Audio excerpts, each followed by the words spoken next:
Hey, Dan Passarelli here. Happy Wednesday, the middle of the week. We made it. All right.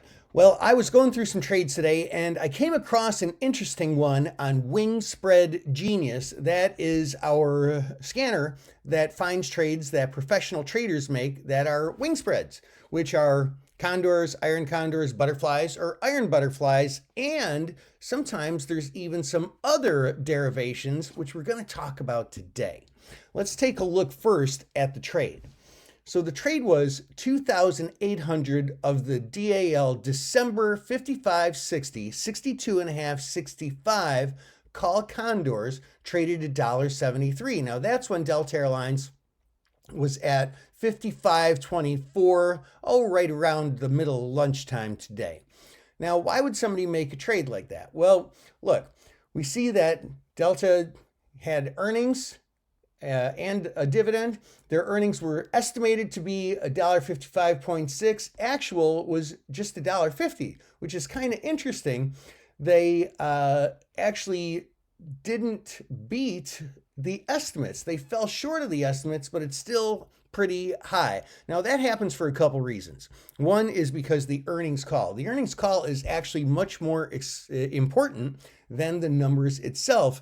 But then there was also an article that hit the MT Newswire today that four of the airlines, one of them being Delta, were going to win a contract to have another round trip flight to Washington, D.C. So that's good for revenues. So that probably played a part into it as well.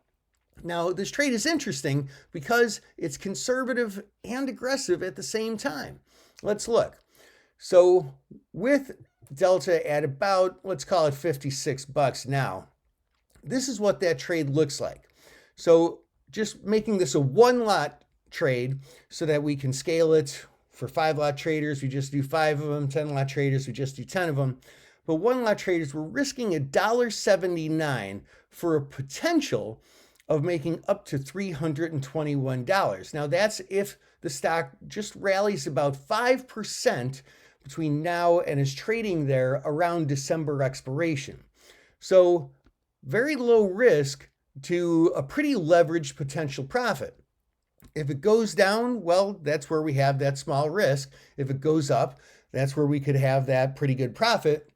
But what if it overshoots? Well, that's kind of the beauty of these broken wing condors, is that the trade still ends up winning even if the stock overshoots and is trading much higher at expiration. That's one of the advantages of these trades, and I thought it would be a good one to share with you because we do see these pop up on Wingspread Genius time and time again, and when they do, now you have a pretty good idea for the rationale behind them. Hope that helps. This is Dan Passarelli, Trade Smart.